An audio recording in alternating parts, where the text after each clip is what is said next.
হরে কৃষ্ণ সুধী ভক্ত স্বজন। তো আজকে আমরা জানবো একাদশী আমাদের কেন পালন করতে হবে এবং একাদশী আমাদের কেন পালন করা উচিত। তো তার আগে আমাদের জানা প্রয়োজন যে একাদশীর উৎপন্ন কোথা থেকে। তো চলুন আমরা আজকে একাদশীর উৎপন্ন কোথা থেকে এবং একাদশী আমাদের কেন পালন করা উচিত সেটি জেনে নেই। শুধু ভক্ত স্বজন, প্রথমে আমরা জেনে নেই যে একাদশীর উৎপন্ন কোথা থেকে। তো একাদশীর উৎপন্ন হয়েছে ভগবান শ্রীকৃষ্ণ একদিন নরক পরিদর্শনের জন্য, নরক ভ্রমণের জন্য নরকে গিয়েছিল। নরকে গিয়ে ভগবান যারা নরকে শাস্তি প্রাপ্ত ছিল, যারা নরকে শাস্তি পাচ্ছে, তাদের আত্মচিৎকার শুনতে পেল। তখন ভগবান যমরাজকে বলল যে এই আত্মচিৎকার কিসের। তখন যমরাজ ব্যক্ত করলো যে আত্মচিৎকারটা হচ্ছে যারা শাস্তি পাচ্ছে তাদের। ভগবান তখন তাদের শাস্তির কথা চিন্তা করে তাদের মুক্তি লাভের জন্য ভগবান একাদশী নামক একজনকে সৃষ্টি করলো এবং তাকে একাদশীকে সৃষ্টি করে সকল যারা নরকে কষ্ট পাচ্ছিল তাদেরকে বলল যে তোমরা একাদশী ব্রত পালন করো এবং এই একাদশী ব্রত পালন করার ফলে তোমাদের পাপগুলো আস্তে আস্তে নষ্ট হতে থাকবে।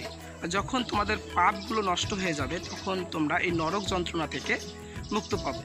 তখন সকল নরকবাসী কী করলো, এই একাদশী ব্রত পালন করতে শুরু করলো এবং তারা এই একাদশী ব্রত পালন করার ফলে সকল পাপ থেকে মুক্ত হয়ে তারা এই নরক যন্ত্রণা থেকে মুক্তি পেল। ঠিক এখান থেকে এই একাদশীর উৎপন্ন হলো। এবং এখন আমরা জানবো যে আমাদের একাদশী ব্রত কেন পালন করা প্রয়োজন। আমাদের একাদশী ব্রত পালন করার প্রয়োজন কেননা ভগবান এর সঙ্গে সঙ্গে একটি কথা বলেছেন যে এই একাদশী ব্রত যারা পালন করবে তাদের যে সমস্ত পাপগুলো যে ক্ষয় হচ্ছে না, এই পাপগুলো পঞ্চর অবিশস্যের মধ্যে প্রবেশ করবে। এই একাদশীর দিন কিন্তু আমাদের পঞ্চর অবিশস্য গ্রহণ করা যাবে না। তো যারা যারা একাদশী ব্রত পালন করবে তাদের পাপগুলো পঞ্চর অবিশস্যের মধ্যে সেই দিনের জন্য প্রবেশ করবে। তো যারা যারা এই পঞ্চর অবিশস্য গ্রহণ করবে, এই পঞ্চর অবিশস্যের মাধ্যমে যারা যারা খাবে বা গ্রহণ করবে তাদের ভিতরে সেই পাপগুলো চলে যাবে। তো আমরা যেন পাপ ভক্ষণ না করি, এই জন্য একাদশী ব্রততে পঞ্চর অবিশস্য গ্রহণ করা উচিত নয়। একাদশী ব্রত ভগবানের অত্যন্ত প্রিয়। এই একাদশী ব্রত করার ফলে ভগবানের ভক্তরা ভগবান প্রাপ্ত হয়।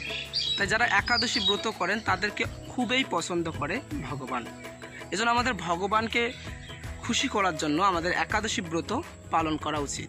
এছাড়াও যদি আমরা বৈজ্ঞানিক দিক থেকে দেখতে যাই তাহলে চিকিৎসা বিজ্ঞানে দেখা যাচ্ছে যে মানুষকে তাদের যে পাকস্থলী, সেই পাকস্থলী মাসে একদিন অথবা 2 দিন কি করতে বলছে, খালি করতে বলছে। তো আমাদের একাদশী ব্রত হচ্ছে মাসে 2টি করে একাদশী ব্রত হয়। তো আমরা যদি এই একাদশী ব্রততে 2 দিন আমরা আমাদের পাকস্থলী খালি করি তাহলে আমাদের পাকস্থলীর যে শক্তি সেটা পুনরায় আবার ফিরে আসে। এজন্য আমাদের একাদশী ব্রত করা উচিত। যেখানে বিজ্ঞান যেটাকে সাপোর্ট করেছে, চিকিৎসা বিজ্ঞান, যে মাসে 2 দিন, অন্ততপক্ষে 2 দিন আমাদের পাকস্থলী একবারে খালি করা উচিত। তাই আমরা সকলে একাদশী ব্রত পালন করব। সেটা হচ্ছে ধর্মীয় দিক থেকে এবং আমাদের শারীরিক দিক থেকেও আমরা অনেক উপকৃত হব। আর যদি আমরা একাদশী ব্রত পালন করি তাহলে তো অবশ্যই আমরা ভগবানের অত্যন্ত প্রিয় হব। তো আশা করি সকলে বুঝতে পারছেন। সকলকে অসংখ্য ধন্যবাদ। হরে কৃষ্ণ।